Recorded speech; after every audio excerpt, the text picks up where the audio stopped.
प्रहार से बच जाओगे।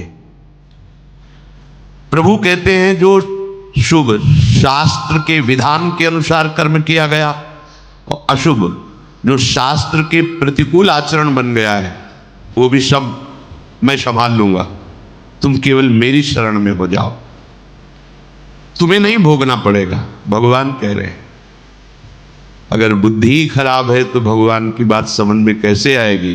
कितना बढ़िया कृपा करके भगवान हमें उपदेश कर रहे हैं। अगर शास्त्र प्रतिकूल भी आचरण हो गए तो तू चिंता मत कर, मेरी शरण में आ जा। अनंत माताओं जैसा दुलार लेकर प्रभु,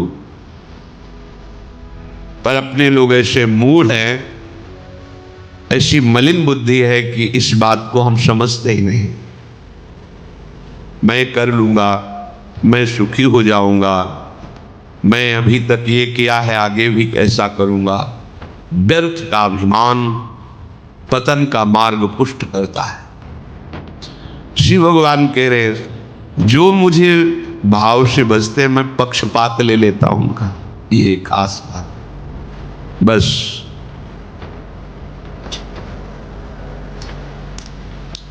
इसी बात से हम जीत गए।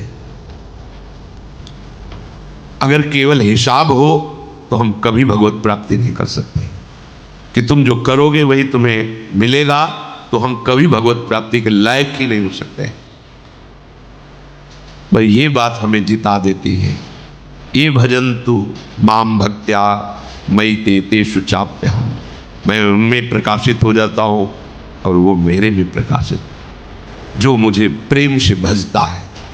अब प्रेम है कि नहीं ये तो पता नहीं, पर प्रभु के सिवा और कोई है नहीं। वही जीवन है, वही हमारे सब हैं। राधा राधा राधा, इससे जीत गए। अगर हमारे हिसाब में देखा जाए तो ऐसा कोई तप सृष्टि में नहीं है जो भगवान को खरीद सके, ऐसा कोई सिद्धांत नहीं जो भगवान को अधीन कर सके। जैसे माँ मेरा बच्चा है ऐसा मान करके हर समय आंतरिक दृष्टि रखती है, जरा सा भय उपस्थित होने पर आगे खड़ी हो जाती है। ये तो एक अंश का वात्सल्य है, वो वात्सल्य समुद्र है। बस इसी बात से हम जीत गए। नहीं तो भगवान जब अपने स्वभाव में हो तो हम कभी भगवत प्राप्ति नहीं कर सकते। भगवान का स्वभाव क्या? समोहम सर्वभूतेषु न मे द्वेष्योस्ति न प्रियः, मेरा कोई प्रिय नहीं है और कोई अप्रिय नहीं है। फिर तो हमारी बात नहीं बन पाती। अगर हमारी बात बनी है तो उनकी दुलार से बनी है। उनका दुलार कैसे अनुभव में आया, कैसे आता है? अपना पन करने से। मेरे प्रभु जैसे भी है हम आपके नाथ, अब आपके सिवा हमारा कोई सहारा नहीं। और ये बात जब वाणी से हृदय में उतर जाती है तो फिर जो चमत्कार जीवन में होता है वो किसी और साधन से नहीं। मृत्यु से बचने के लिए बड़े बड़े उपाय किए जाते हैं। जब हार हो जाती है उपायों की तब ये बात ध्यान आती है कि है कोई ऐसा जो मुझे बचा सकता है। नहीं, जीव का ऐसा स्वभाव बन गया है कि वो पहले भगवान की शरण होता ही नहीं है। वो जब तक हार नहीं जाता तब तक भगवान की शरण नहीं होता। ये पक्की बात है, ये स्वभाव है उसका। आखिरी दम तक वो तिनके का भी सहारा लेने की कोशिश करेगा। जब तिनके का भी सहारा नहीं ले जाता तब वो हारे को हरिनाम, तब वो सहारा लेता है। अगर पहले ही ले ले तो हारना ना पड़े, उसे विपत्तियों का सामना ना करना पड़े। एक बार देवताओं ने देखा कि युद्ध में जितने असुर मारे जाते हैं दैत्य, उन सबको भगवान शुक्राचार्य जी के पास संजीवनी विद्या है। विद्या का प्रयोग किया, तत्काल जीवित हस्त पुष्ट।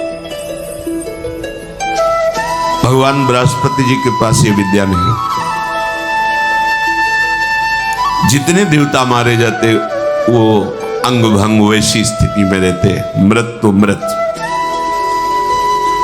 भगवान बृहस्पति जी के पास ये विद्या थी नहीं, भगवान शुक्राचार्य जी के पास।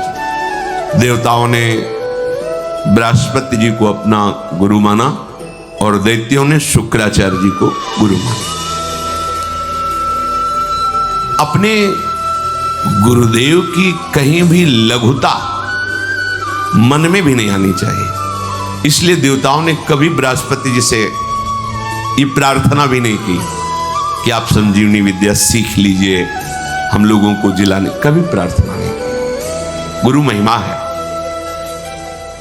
पर उनके बड़े पुत्र का नाम कच्छ था। उनसे बात की कि आप हमारे गुरु पुत्र हैं और हमारे ऊपर सबसे बड़ी संकट की बात है कि कोई साधन नहीं है जिससे हम अमर हो सके। और शुक्राचार्य जी के पास साधन है, संजीवनी विद्या। कोई भी असुर नहीं, जो भी मरा उसको तत्काल जीवित कर दिया। अगर आप जाएं भगवान शुक्राचार्य जी के पास और शिष्यत्व स्वीकार करें और उनको प्रसन्न कर लें तो आप अधिकारी हैं, आपको वो संजीवनी विद्या दे सकते, एक जीवन को जिलाने के लिए। अपनी जो परा विद्या है, ये जन्म मरण का चक्र ही रोक करके श्री जी के पास प्राप्ति कराने वाली ये परा विद्या है। जिनसे संजीवनी विद्या प्रकट हुई है उनकी भी संजीवनी है हमारी लाडली जी। जय श्री हरिवंश मदन सर जर्जर विथिकित श्याम सजीवन मूली। दिव्य प्रमोद रससार निजांग संग पीयूष बीच निचय रविसेचयंती कंदर्प कोटि सर मूर्छित नंद सोनु संजीवनी जयति कापी निकुंज देवी। ये जो अपने पास विद्या है ना, ये परा विद्या है।